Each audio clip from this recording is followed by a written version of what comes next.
Hello students, welcome to the another lecture of your surface chemistry.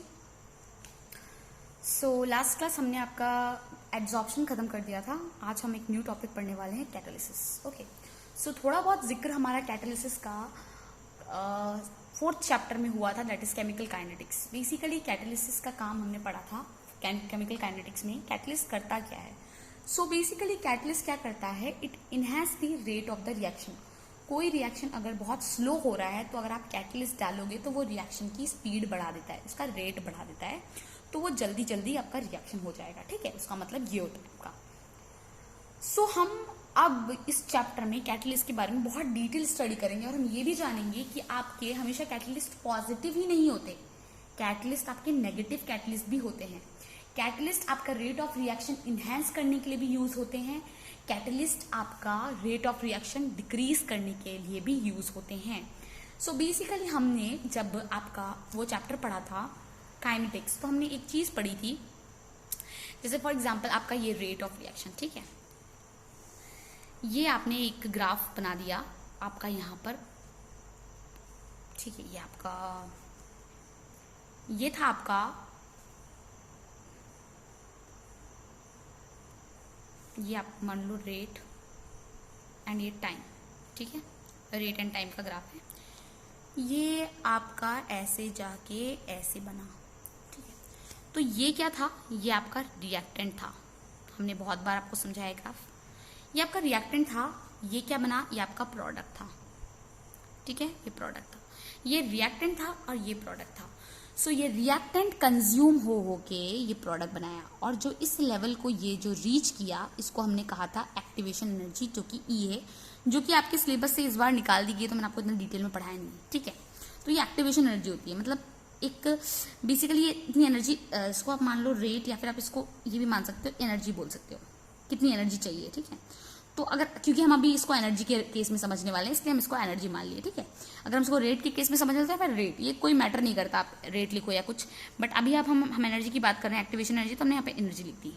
ठीक है, तो ये बेसिकली रिएक्टेंट आपका खत्म, रिएक्टेंट था आपका प्रोडक्ट में कन्वर्ट हुआ, और एक लेवल हाई एनर्जी कितनी लगी इसको? इतनी. ये लेवल हाई एनर्जी जो इसको क्या हमने बोला, इसको एक्टिवेशन एनर्जी बोला. ठीक है, एक्टिवेशन एनर्जी बेसिकली. ठीक है, ये आपकी थ्रेशोल्ड एनर्जी होती है. ठीक है, मैक्सिमम एनर्जी जो आपको रीच करने के लिए लग जाती है. ठीक है, तो ये आपकी एनर्जी हो गई. नाउ अब क्या हुआ, आपने कैटलिस्ट लिया. कैटलिस्ट लिया आपने, कोई भी कैटलिस्ट ले लिया, कैटलिस्ट दिया, और आपने देखा ये रिएक्टेंट जो आपका यहां पर था, ये आपका प्रोडक्ट में बन जाएगा इतने में. इतने ही आपकी एनर्जी लग के ये प्रोडक्ट में बन जाएगा. कितने बन जाएगा? प्रोडक्ट में कन्वर्ट हो जाएगा. ठीक है, तो जब इस प्रोडक्ट में कन्वर्ट हो रहा है, आपने क्या दिया? कैटलिस्ट. मतलब क्या हुआ? आपको एनर्जी कम देनी पड़ी, टाइम भी कम लगा, और फट से आपका रिएक्टेंट प्रोडक्ट में कन्वर्ट हो गया. ये हमने आपके फोर्थ चैप्टर में केमिकल काइनेटिक्स में पढ़ा था. सो बेसिकली ये भी जो आपका क्या बोलते हैं, ये जो आप पढ़ोगे, कैटलिस्ट के दो प्रकार पढ़ोगे. Catalyst can be used as what? Positive catalyst, और आपके नेगेटिव कैटलिस्ट, दोनों के टाइप में यूज होता है. ठीक है, तो ये बेसिक इंट्रोडक्शन था जो हमने अभी शॉर्ट रखा है. तो कैटलिस्ट बहुत तरह से अभी फर्स्ट हम पढ़ेंगे कि कैटलिस्ट कैसे कैसे काम करता है. जो इनहेंस इंप्रूव करा देता है उसको हम इनहिबिटर बोलते हैं, पॉइजन बोलते हैं, प्रमोटर्स बोलते हैं. वो सारी चीजें हम इस टॉपिक में पढ़ेंगे. बहुत इंटरेस्टिंग है ये. अगर आप अच्छे से समझें तो आपको कोई नोट्स किसी चीज की जरूरत नहीं है, आप खुद से दिमाग में याद रख के बहुत कुछ लिख सकते हैं. See chemistry is all about आपको कितना याद रहता है. आपको रटना नहीं है कुछ भी, आपको सिर्फ याद रखना है. ठीक है, now will start with one example. जो पोटेशियम क्लोरेट होता है, पोटेशियम क्लोरेट होता है वो, हाँ, potassium chlorate when heated strongly, जब पोटेशियम क्लोरेट को हीट करते हैं स्ट्रांगली, डिकम्पोज, वो क्या होता है? डिकम्पोज हो जाता है स्लोली बाय गिविंग डाइऑक्सीजन. क्या देता है? डाइऑक्सीजन, मतलब 2 ऑक्सीजन देके वो डिकम्पोज हो जाता है, मतलब O2 देके डिकम्पोज हो जाता है. So the decomposition occur in a temperature range of, कितने टेम्परेचर रेंज में होता है वो? That is 653 to 873 kelvin temperature, मतलब बहुत ज्यादा टेम्परेचर देना पड़ता है. बेसिकली पोटेशियम क्लोराइड का फॉर्मूला आपका ये होता है. ठीक है, KClO3, पोटेशियम क्लोराइड का फॉर्मूला आपका ये होता है. और इसको जब हम बहुत स्ट्रांग हीट देते हैं, मतलब बेसिकली आपका पोटेशियम क्लोराइड होता है. ठीक है, पोटेशियम क्लोरेट आपका है, ये देखिए KClO3, ये पोटेशियम क्लोरेट है, ये आपका देता है KCl प्लस O2। कितना देता है वो रिएक्शन बैलेंस करना आपका काम है, ठीक है, ये होता है आपका। तो इस केस में जो टेम्परेचर है वो समथिंग कुछ 653 केल्विन, मान लो 600 से लेके आपका 873 कुछ केल्विन है, ठीक है। बहुत ज्यादा इतना टेम्परेचर दोगे तब ये रिएक्शन ये बनाता है, डिकम्पोज होता है, मतलब ये डिकम्पोज होकर ऑक्सीजन निकालता है। क्या टेम्परेचर पे? कुछ ऐसे ही है, 653 टू 873 केल्विन टेम्परेचर पे ये बनाता है। सो अगर आप इसी रिएक्शन में क्या करोगे, हल्का सा मैग्नीशियम ऑक्साइड डाल दोगे। क्या डाल दोगे? यही रिएक्शन में अगर आप हल्का सा क्या डाल दो, मैग्नीशियम ऑक्साइड डाल दो। मैग्नीशियम का फॉर्मूला क्या होता है? MgO। मैग्नीशियम ऑक्साइड डाल दो इसी रिएक्शन में थोड़ा सा, तो ये जो टेम्परेचर इतना ज्यादा लग रहा था, ये टेम्परेचर इतना ज्यादा नहीं लगेगा आपका। ये टेम्परेचर बहुत थोड़े टेम्परेचर में आपका ये रिएक्शन हो जाएगा। मतलब क्या हुआ? However, when a little of magnesium dioxide is added, जब इसको little ऐड किया, the decomposition, जो डिकम्पोजिशन हो रहा था ऑक्सीजन का, take place at considerably lower temperature. Lower temperature पे उसका डिकम्पोजिशन हो गया। मतलब मान लो 473 से लेके 600 केल्विन, 663, मतलब पहले जो आपका जो हो रहा था टेम्परेचर चाहिए था 600 से लेके 800 के बीच में, राइट। मतलब मान लो 600 से लेके आपका 900 कुछ उसके बीच में हो रहा था। आपने ये डाल दिया, मैग्नीशियम ऑक्साइड डाल दिया, और आपने देखा 400 से लेके 600 टेम्परेचर के बीच में हो जा रहा है आपका रिएक्शन, ठीक है। मतलब मैग्नीशियम ऑक्साइड कुछ तो कर रहा है, राइट, कुछ तो कर रहा है ना वो काम। सो मतलब इसका मतलब क्या हुआ? एंड ये तो टेम्परेचर कम हो गया, and also eight much acylated rate, और उसका रेट भी जल्दी बढ़ गया। मतलब ये जो रिएक्शन हो रहा था, पहले ये टाइम लगा रहा था काफी, मान लो घंटे लगा रहा था, 5 घंटे, उसके बाद देखा ये रिएक्शन फट से हो गया, 1 घंटे के अंदर हो गया, या फिर मान लो 3 घंटे में हो गया, या 4 घंटे में हो गया। 5 घंटे लगा, 4 घंटे तो कम ही हुए ना। तो मतलब मैग्नीशियम ऑक्साइड जैसे ही डाला, टेम्परेचर भी आपको कम लेना पड़ रहा है, ज्यादा ऊपर टेम्परेचर पे रखने की जरूरत नहीं, नॉर्मल टेम्परेचर पे रख रहे हो, कम टेम्परेचर रख रहे हो तो भी हो जा रहा है रिएक्शन, और रिएक्शन की रेट भी बढ़ जा रही है। तो बेसिकली ये जो मैग्नीशियम ऑक्साइड है, ये क्या हो रहा है, ये क्या काम कर रहा है? ये एक तरह का कैटलिस्ट की जैसा बिहेव कर रहा है, राइट। कैटलिस्ट वही तो है जो रिएक्शन की कंडीशंस को शॉर्ट कर दे और रिएक्शन आपका फट से हो जाए, राइट। तो ये एक तरह का कैटलिस्ट का बिहेव कर रहा है। बेसिकली क्या हो रहा है, जो एडेड मैग्नीशियम ऑक्साइड है वो रिमेन्स क्या रहती है, अनचेंज्ड, वो अनचेंज रहेगी with respect to its mass and composition. मतलब आप एक रिएक्शन में आपने क्या, अब मैंने बोल दिया ये पोटेशियम क्लोरेट है, ठीक है। पोटेशियम क्लोरेट को आपने रिएक्शन कराया है, आपके एक राउंड बॉटम क्लास में आप रिएक्शन करा रहे थे, और आपका वो डिकम्पोज हो गया KCl और आपका O2 दिया है आपको। तो ये रिएक्शन आपको आरबी में करा दोगे, राइट। और टेम्परेचर आपने बैठा के रखा होगा उसको, एक हीटिंग प्लेट, मतलब सिलिकॉन ऑयल, कुछ भी ऑयल दे रखा होगा नीचे ऑयल बाथ में, और उसका टेम्परेचर आपने कुछ कर रखा होगा, राइट। 400 से 600 के बीच में उसमें बन जाएगा वो, और उसमें थोड़ा सा हल्का मैग्नीशियम ऑक्साइड डाल दिया होगा। तो जो मैग्नीशियम ऑक्साइड उस रिएक्शन में डाल रहे हो, वो मैग्नीशियम ऑक्साइड वो रिएक्शन के साथ जो पार्टिकल पड़े हैं पोटेशियम क्लोराइड से रिएक्ट नहीं करेगा, वो उसके साथ रिएक्ट नहीं कर रहा है, बस वो रिएक्शन का रेट बढ़ा दे रहा है। वो उसके साथ रिएक्ट नहीं, वो उसके साथ रिएक्ट भी कर सकता है, उसका रिएक्शन रेट भी बढ़ा दे रहा है, बट जो उसका मास है, जो क्वांटिटी है, जितना आपने डाला था और जो उसका कंपोजिशन था, वो बिल्कुल भी चेंज नहीं रहेगा, वो सेम रहेगा। जैसे आपने अगर सॉलिड फॉर्म में डाला है मैग्नीशियम ऑक्साइड, तो आपका वैसा का वैसा आप आफ्टर रिएक्शन उसको यू विल गेट दैट, वो सेम टू सेम आपको मिल जाएगा। वो आप एकदम उसको वॉश करके एकदम अच्छे से उसको फिर से पा सकते हो, ठीक है, जो आपने रिएक्टेंट जो आपने यूज किया है मैग्नीशियम ऑक्साइड। तो बेसिकली क्या होता है, the added magnesium oxide remain unchange with respect to, वो एकदम चेंज नहीं होगा अपने मास, किसके रिस्पेक्ट में, मास उसका सेम ही रहेगा जो पहले डाला था, और कंपोजिशन भी बदलेगा नहीं। इन अ सिमिलर मैनर, यही same example, the rate of A number of chemical reaction can be alerted by the mayor presence of foreign substance. इसी तरह से बहुत सारे नंबर ऑफ केमिकल रिएक्शंस होते हैं by presence of what, foreign substances. These foreign substances, वही हमारा catalyst है, अभी आप आगे चल के समझेंगे, ठीक है। Now, yes, I think ये क्लियर दिख रहा होगा, ठीक है। Now, the systematic study of the effect, किसके बारे में, the systematic study of the effect of various foreign substances on the rate of the reaction was first, किसने, ये जो भी मतलब ये जो फॉरेन सब्सटेंस की जो अभी आपका इसको कैटलिस्ट नहीं बोला गया था इस टाइम पे, इसको फॉरेन सब्सटेंस बोल रहे थे क्योंकि बाहर से डाला जा रहा था ना, तो इसको फॉरेन सब्सटेंस बोल रहे थे। तो जो सिस्टमैटिक इफेक्ट था इसका फॉरेन सब्सटेंस का, ये बेसिकली हर केमिकल जो रिएक्शंस थे उनके रेट पे देख लिया गया और रिजल्ट हुआ कि हाँ बेसिकली ये रिएक्शन के रेट को इनहेंस कर दे रहा है। ठीक है, तो एक सिस्टमैटिक स्टडी की, किसने की? बर्जेलियस करके एक साइंटिस्ट थे, उन्होंने सिस्टमैटिक स्टडी की किसके ऊपर? Effect of various foreign substance, जो फॉरेन सब्सटेंसेस ऐड कर रहे हैं केमिकल रिएक्शन में, एंड देखा ऑन दी, किस पे चेक किया? रेट्स ऑफ, क्या रेट हो रहा है, क्या स्पीड है केमिकल रिएक्शन की। वो सबसे पहला किसने किया था? आपका बर्जेलियस ने। तो बेसिकली इससे ये पता चला कि वो फॉरेन सब्सटेंस डाल के देखा और देखा कि रेट में क्या चेंज हो रहा है केमिकल रिएक्शन के।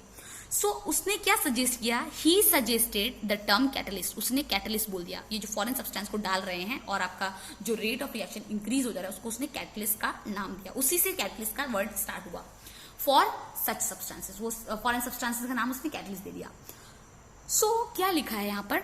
Substances which accelerate the rate of chemical reaction, वो सब्सटेंसेस जो एक्सेलरेट करते हैं rate of chemical reaction and themselves remain chemically and quantitatively unchanged after the reaction are known as catalyst. उसने एक डेफिनेशन दी catalyst की। सो catalyst की definition उसने ये दी कि वो सब्सटेंसेस जो कि रिएक्शन के रेट को एक्सेलरेट करते हैं, मतलब बढ़ा देते हैं, ठीक है, एंड खुद बिल्कुल भी चेंज नहीं रहते हैं, देमसेल्फ क्या रहते हैं? रिमेन केमिकली भी बिल्कुल चेंज नहीं रहते हैं, जैसे केमिकली प्रेजेंट थे पहले वैसे ही रहते हैं, और उनकी क्वांटिटी भी बिल्कुल चेंज नहीं होती है आफ्टर कोई रिएक्शन कंप्लीट होने के बाद। ठीक है, कोई रिएक्शन कंप्लीट होने के बाद उनका केमिकल प्रॉपर्टी, जो भी केमिकली दिखते थे वो भी नहीं चेंज होता, उनकी क्वांटिटी जितना यूज किया था वो भी चेंज नहीं होता है। तो उनको, उन सब्सटेंसेस को उन्होंने क्या कहा? कैटलिस्ट। ये डेफिनेशन दे दी, बहुत सिंपल डेफिनेशन, एकदम याद ही हो गई थी। सब्सटेंसेस विच एक्सेलरेट, जो बढ़ा देते हैं rate of a chemical reaction, and खुद रिमेन क्या रहते हैं? केमिकली और क्वांटिटेटिवली अनचेंज रहते हैं आफ्टर रिएक्शन, उसको हम बोलते हैं catalyst. And the phenomenon is known as, और इस फेनोमेनन, ये जो पूरा चीज हो रही है, इसको बोला गया कैटलिसिस। क्या बोला गया इसको? Catalysis. Now you have already studied about the catalyst and it's functioning in the section 4.5। हमने 4.5 में तो इतना कुछ डिटेल में पढ़ा नहीं है, बट इस चैप्टर में trust me I will cover everything. ठीक है, क्योंकि वो आपके पार्ट, सिलेबस के पार्ट से निकल चुका है। और मैंने आपको ये चीज पहले भी बोली थी कि जो सिलेबस डिडक्ट हुआ है वो अच्छा नहीं है, बिकॉज हर चीज इंटर रिलेटेड है। But you don't worry, because here I am teaching you, I will cover each and everything, कुछ भी छूटेगा नहीं आपका। ठीक है, सो हम पढ़ेंगे कि क्या क्या था फंक्शनिंग और वो सब चीजें। Now one more thing we will study that promoters and poisons. दो टर्म है, इसको पहले देख लेते हैं कि प्रमोटर और पॉइजन होता क्या है। ठीक है, प्रमोटर एंड पॉइजन आपका होता क्या है। सो प्रमोटर आर सब्सटेंस, ये क्या होते हैं? इस तरह के सब्सटेंसेस होते हैं जो कि that enhance the activity of a catalyst. क्या करते हैं? वो कैटलिस्ट की एक्टिविटी को इनहेंस कर देते हैं। अब आप देखो, ये मत समझना रिएक्शन को इनहेंस कर दे रहे हैं, रिएक्शन को इनहेंस आपका कैटलिस्ट कर रहा है। प्रमोटर वो हैं जो कैटलिस्ट की एक्टिविटी को एनहेंस कर रहे हैं, वाइल पॉइजन्स क्या है? Poisons decrease the activity of the catalyst. ठीक है, पॉइजन क्या कर रहे हैं? डिक्रीज कर रहे हैं एक्टिविटी किसकी? कैटलिस्ट की एक्टिविटी को डिक्रीज कर रहे हैं। अब हम इसको एक एग्जांपल से समझते हैं, बहुत अच्छे से समझ में आ जाएगा। जैसे कि फॉर एग्जांपल हमारा हेबर्स प्रोसेस। अगर आपको हेबर्स प्रोसेस नहीं पता है तो आप बहुत ही वीक स्टूडेंट हैं, बिकॉज ये सब हम क्लास 9th 10th में पढ़ लेते हैं। तो हेबर प्रोसेस क्या होता है? नाइट्रोजन प्लस हाइड्रोजन आपका अमोनिया देता है, मतलब प्रिपरेशन ऑफ अमोनिया है। ठीक है, ये आपका हेबर्स प्रोसेस है। इस हेबर्स प्रोसेस में हम Fe को यूज करते हैं। ठीक है, Fe is used as what? Catalyst. Fe को डालते हैं जब इसमें रिएक्शन में, थोड़ा सा जो ये हाइड्रोजन, नाइट्रोजन और हाइड्रोजन का जो रिएक्शन है उसमें थोड़ा Fe डालते हैं, ये कैटलिस्ट का काम करता है।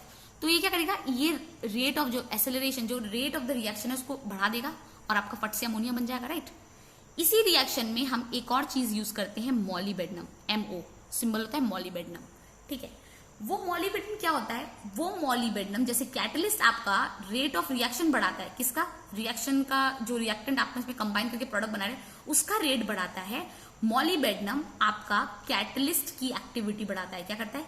मतलब कैटलिस्ट को और एक्टिव बनाता है। तो मॉलिबेडनम इसलिए जानते हैं ताकि ये जो आयरन पड़ा हुआ है इसमें ये और एक्टिवली काम करे, और ये आयरन जब बहुत एक्टिवली काम करेगा तो आपका जो प्रोडक्ट है वो जल्दी बनेगा।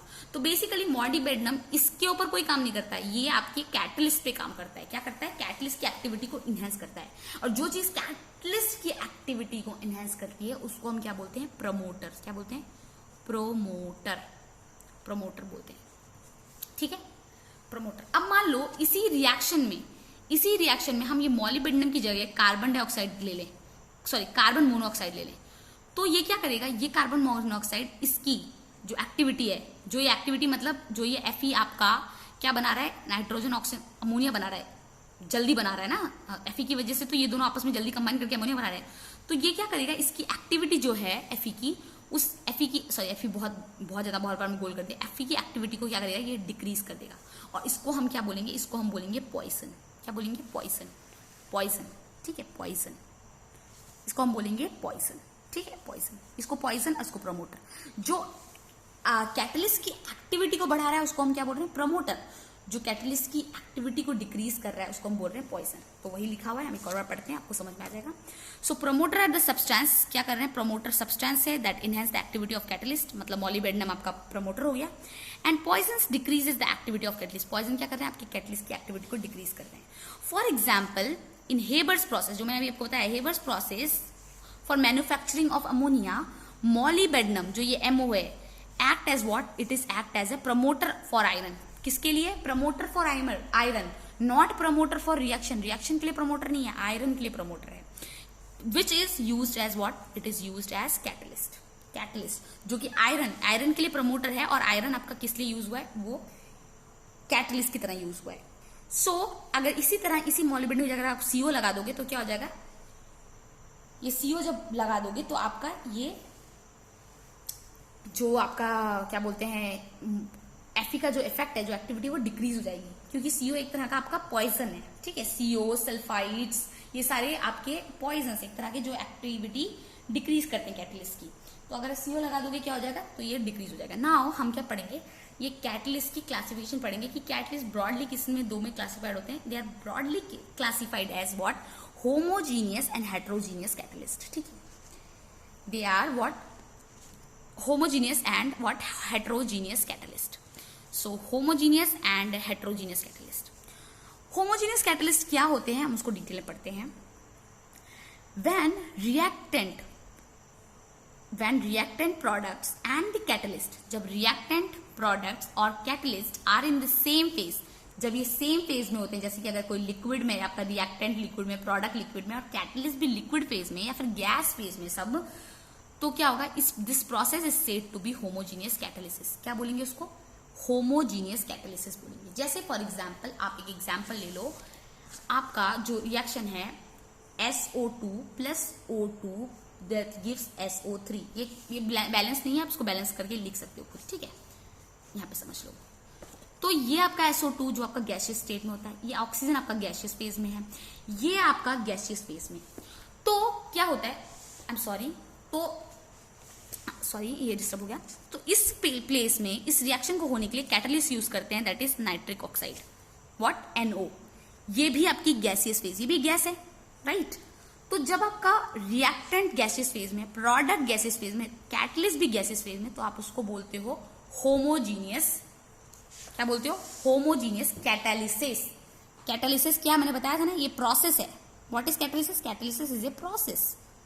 What? It is a process, it is a phenomenon of catalyst. एक फेनोमेनन ऑफ कैटलिस्ट को हम कैटालिसिस बोल रहे हैं, ठीक है।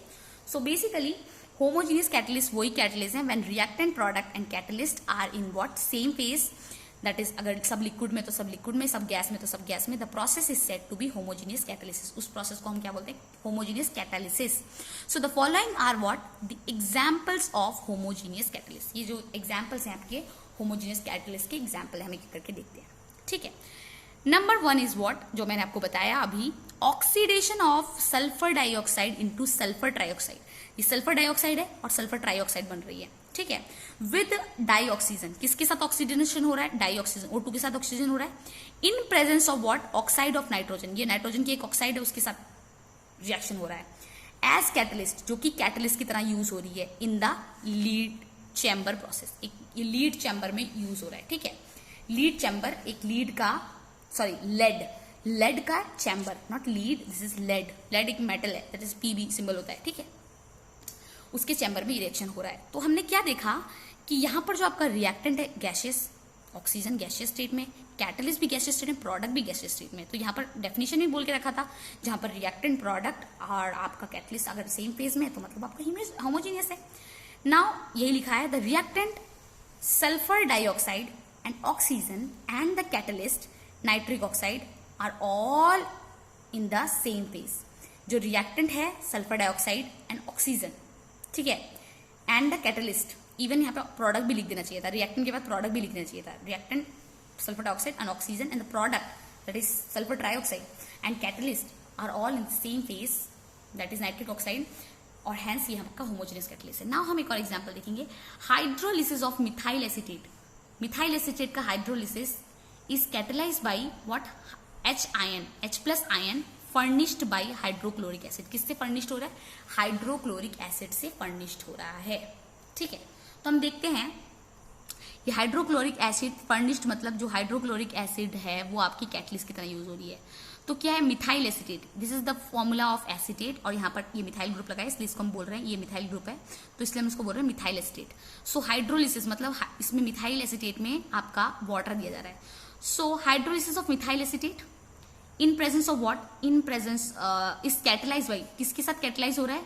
हाइड्रोजन आयन, मतलब हाइड्रोजन HCl का जो HCl क्या देता है आपका, H प्लस देता है ना, जो इसका हाइड्रोजन आयन है वो एक्ट कर रहा है as catalyst. So catalysed by hydrogen ion furnished by what, hydrochloric acid, ठीक है, furnished by what, hydrochloric acid. So hydrolysis of methyl alcohol is catalysed by, किससे कैटलाइज हो रहा है? H plus ion furnished by what, कि कौन बना रहा है? फर्निश मतलब कौन बना रहा है? वो बना रहा है आपका HCl दे रहा है, ठीक है, फर्निश बाय हाइड्रोक्लोरिक एसिड। तो यहाँ पर क्या हो रहा है ये, और ये बना के क्या दे रहा है आपका CH3CO CH3 H2O लिक्विड, और आपका ये जो ये था कैटलिस्ट यूज किया वो भी लिक्विड था, और ये क्या हुआ CH3CO एक्वस, एक्वस का मतलब लिक्विड ही है, वाटर होता है, एक्वस मतलब लिक्विड, और ये क्या दिया आपका ethanol, sorry methanol CH3OH alcohol, मतलब ये भी एक्वस था, ठीक है। ये आपका एसिड एक्वस सॉल्यूशन, ये भी एक्वस सॉल्यूशन, मतलब ऑल लिक्विड। बोथ रिएक्टेंट, ये जो रिएक्टेंट है आपको रिएक्टेंट, बेसिकली आपको रिएक्टेंट एंड कैटलिस्ट ही देखना है मेनली आप प्रोडक्ट भी देख सकते हो, बट मेनली आपका ये चेक करना है आपको रिएक्टेंट और कैटलिस्ट सेम फेज में होने चाहिए। यहाँ पर भी बोथ रिएक्टेंट एंड कैटलिस्ट जो है सेम फेज में है, तो मतलब ये क्या है आपका एग्जाम्पल है होमोजीनियस कैटलिस्ट का। नाउ लास्ट एग्जाम्पल क्या है, hydrolysis of sugar is catalysed by hydrogen ion furnished by what, sulphuric acid. अब नाउ दिस H2SO4 जो है सल्फ्यूरिक एसिड, वो आपका H प्लस आयन देता है, वो H प्लस आयन आपके इस प्रोसेस में कैटलिस्ट का काम करता है। फर्निश्ड मतलब कौन बना रहा है? तो हाइड्रोलिसिस ऑफ शुगर, आपको पता है शुगर का फॉर्मूला क्या होता है? शुगर का फॉर्मूला होता है C12H22, यही तो केन शुगर है, यही तो गन्ना है ना आपका केन शुगर, तो ये क्या है C12H22O11, इसको हम क्या दे रहे हैं, इस हाइड्रोलिसिस हो रहा है मतलब वाटर दे रहे हैं, तो वाटर दिया, ये एक्वस सॉल्यूशन है, ठीक है, ये आपका लिक्विड सॉल्यूशन है, जो H2SO4 लिया वो भी आपका लिक्विड है, और आपका दे क्या रहा है, ग्लूकोज दे रहा है, aqueous solution of glucose, aqueous solution of fructose, जो कि हम क्या बोलते हैं सॉल्यूशन में आपका ग्लूकोज एंड फ्रुक्टोज बोथ का फॉर्मूला सेम रहता है, बट आपके दो कंपाउंड आते हैं, ठीक है। जब भी आप ये sugar sucrose, this is called sucrose, तो वो सुक्रोज को वाटर मतलब हाइड्रोलिसिस करोगे तो आपका ग्लूकोज एंड फ्रुक्टोज बनेगा। तो यहाँ पर देखो ये एक्वस है, ये लिक्विड है, तो यहाँ पर भी both reactant and catalyst are in the same phase, reactant catalyst आपके सेम फेज में, हैंस क्या है आपका ये होमोजेनियस कैटलिस्ट। आई थिंक आपको ये अच्छे से समझ में आ गया होगा। Now will move to what, heterogeneous catalyst की तरफ पढ़ते हैं, ठीक है। So the catalytic process in which reactant, क्या बोल रहा है, reactant and the catalyst are in different phase. यहाँ पर बोला है रिएक्टेंट और कैटलिस्ट जब डिफरेंट फेज में होते हैं उसको हम बोलते हैं हेट्रोजीनियस कैटलिस्ट। क्या बोलते हैं? Heterogeneous catalyst. जब रिएक्टेंट, आप देखो भले आप प्रोडक्ट को देख सकते हो, बट दो मेन चीज ध्यान रखनी है आपको, रिएक्टेंट और जो आपका कैटलिस्ट यूजर है वो उनको सेम फेज में होना चाहिए। So the catalytic process in which the reactant and the catalyst are in different phases is known as what, heterogeneous. जब डिफरेंट फेज में होंगे तो उसको हेट्रोजीनियस कैटलिस्ट बोलेंगे। Some of the examples of the heterogeneous catalyst are given below दे रखा है, हम इसको पढ़ते हैं और समझते हैं, ठीक है। So the first is what, oxidation of sulphur dioxide into sulphur trioxide. अब देखो ऑक्सीडेशन, वो हमने पहले भी पढ़ा था, वो क्या था, oxidation sulphur dioxide into sulphur trioxide, but हमने उस विद किसके साथ, डाई ऑक्सीजन के साथ ट्रीट किया था। यहां पर हम क्या करेंगे, प्लैटिनम के प्रेजेंस में यूज करेंगे, ठीक है। सो ये जो आपका जो रिएक्शन है, ये जो पहले हमने रिएक्शन पढ़ा, ये और भी तरीके से बन सकता है, सल्फर डाइऑक्साइड सल्फर ट्राइऑक्साइड। यहाँ पर ऑक्सीजन यूज किया था तो आपका ये होमोजीनियस बन गया था, बट यहीं पर हम प्लैटिनम यूज करेंगे और आपका सल्फर ट्राइऑक्साइड बनाएंगे, यहाँ पर कोई ऑक्सीजन नहीं देंगे। तो सल्फर डाइऑक्साइड को क्या किया, प्लैटिनम के प्रेजेंस में दिया, तो क्या बना आपका सल्फर ट्राइऑक्साइड SO3, ठीक है। और आपको पता है प्लैटिनम क्या है, सॉलिड है, SO2 क्या है, आपका गैस है। रिएक्टेंट और जो कैटलिस्ट है वो डिफरेंट फेज में, हैंस ये क्या है आपका हेट्रोजीनियस कैटलिस्ट है, ठीक है। तो कंफ्यूज मत होना, ये आपको समझ में आ गया होगा शायद, ठीक है। Now the reactant is in gaseous state, जो आपका रिएक्टेंट है वो गैसियस स्टेट में, वाइल जो कैटलिस्ट है वो आपका सॉलिड स्टेट में, हैंस ये क्या हो गया आपका हेट्रोजीनियस कैटलिस्ट का एग्जाम्पल हो गया, ठीक है। नाउ हम सेकेंड एग्जाम्पल देखेंगे, सेकेंड एग्जाम्पल जो कि बहुत ही ईजी है वो भी देखते हैं, जो मैंने आपको पहले बता दिया, हेवर्स प्रोसेस का। द कॉम्बिनेशन बिटवीन किसके बीच में, डाई नाइट्रोजन मतलब N2 and di hydrogen to form ammonia. Combination किसके बीच में, di nitrogen and di hydrogen के बीच में कॉम्बिनेशन हो रहा है टू फॉर्म व्हाट, अमोनिया बन रहा है इन presence of what, finely divided iron, finally divided iron जो कि एज कैटलिस्ट यूज हो रहा है इन हेबर्स प्रोसेस। इस प्रोसेस को क्या बोलते हैं, हेबर प्रोसेस बोलते हैं, जहां पर नाइट्रोजन आपका कंबाइन करता है हाइड्रोजन के साथ, अमोनिया बनाता है, उसको आप हेबर्स प्रोसेस बोलते हैं, और उसमें आप Fe एज कैटलिस्ट यूज करते हैं। तो यहाँ पर देखो नाइट्रोजन आपकी गैस है, हाइड्रोजन भी गैस है, ये Fe जो आपका सॉलिड है, राइट, Fe तो आयरन है, सॉलिड रहता है ना, प्लैटिनम भी तो सॉलिड था उस केस में।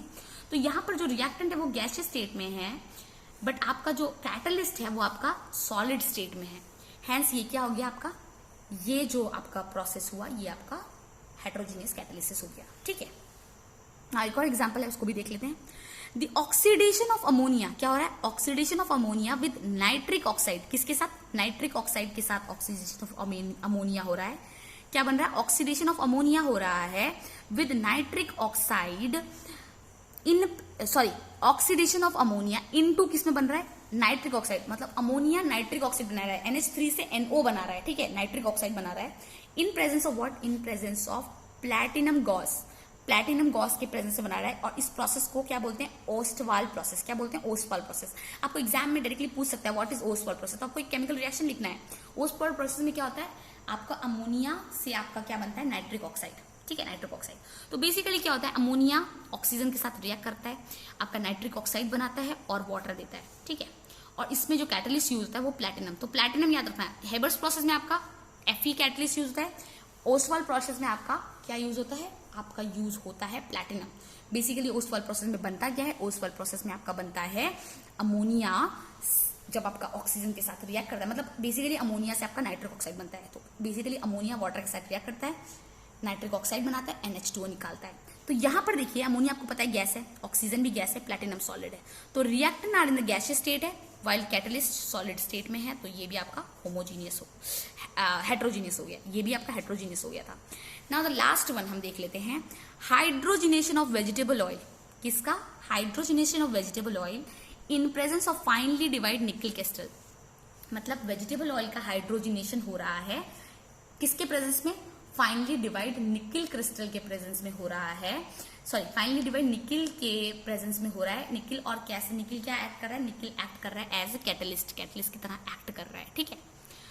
तो वेजिटेबल ऑयल हमको पता है क्या है, वेजिटेबल ऑयल आपका, ठीक है, उसमें आपने हाइड्रोजन दिया, क्या बन गया वेजिटेबल ऑयल, जो हमारा नॉर्मल तेल, उसमें वेजिटेबल ऑयल में आपने निकल दी, हाइड्रोजन के साथ रिएक्ट कराया और उसमें निकल एज कैटलिस्ट यूज हुआ, आपका क्या बन गया, घी, जिसको हम वेजिटेबल घी बोलते हैं, ठीक है ना। अनसैचुरेटेड, सैचुरेटेड अभी आप आके पढ़े हो गए आपने ऑर्गेनिक में, फर्स्ट 11th में, ऑर्गेनिक में स्टार्टिंग में पढ़ा हुआ, ये तो बेसिक है वेरी। तो आपको पता है वेजिटेबल ऑयल क्या होता है, आपका लिक्विड होता है, हाइड्रोजन आपकी गैस होती है, निकल क्या है आपका सॉलिड होता है, ठीक है। वेजिटेबल ऑयल जो होता है वो तो आपको सॉलिड, सॉरी वेजिटेबल घी तो आपको सॉलिड ही होता है, वो तो छोड़ दो, प्रोडक्ट मत देखो, आपको रिएक्टेंट एंड वही देखना है। तो basically hydrogenation of vegetable oil, जो हाइड्रोजिनेशन ऑफ वेजिटेबल ऑयल होता है, हाइड्रोजनेशन मतलब हाइड्रोजन देना, in presence of what, finely divided nickel, nickel as act as what, catalyst, तो क्या बनता है, वेजिटेबल घी बनता है। और ये प्रोसेस आपका वो क्या है, आपका हेट्रोजीनियस कैटालिसिस है। क्यों हेट्रोजीनियस कैटालिसिस, क्योंकि यहाँ पर आपका रिएक्टेंट क्या है, लिक्विड है, ये गैस है, और ये क्या है आपका सॉलिड है, तीनों अलग अलग है। वन ऑफ द क्या है, वन ऑफ द रिएक्टेंट आपका लिक्विड है, लिक्विड स्टेट में है, other in the gaseous state में है, while the catalyst in the solid state में है आपका। तो इसी के साथ हमारा क्या हमने पढ़ लिया स्टार्टिंग ऑफ कैटालिसिस, हमने टाइप्स ऑफ कैटालिस्ट पढ़ लिए दो मेन, ठीक है, क्लासिफिकेशन हेट्रोजीनियस होमोजीनियस पढ़ लिया। नेक्स्ट क्लास में हम आपको पढ़ाएंगे adsorption theory of heterogeneous catalyst, heterogeneous catalyst की एड्सॉर्प्शन थ्योरी के बारे में पढ़ाएंगे, ठीक है, हम नेक्स्ट क्लास में। सो आप लोग एकदम अच्छे से पढ़ाई करते रहें, आपके एग्जाम्स नजदीक आ रहे हैं। वीडियो लेक्चर बहुत ही छोटे होते हैं, आधे घंटे के, आप बैठ के भी देख सकते हैं, समझिए कॉन्सेप्ट को, खुद से भी एनसीईआरटी बुक की रीडिंग लगाइए, जो पॉइंट इंपॉर्टेंट लगते हैं उसको अंडरलाइन कीजिए। एनसीईआरटी बहुत इंपॉर्टेंट है, उसको पढ़ना बहुत जरूरी है। Thank you student, this is for the today's class.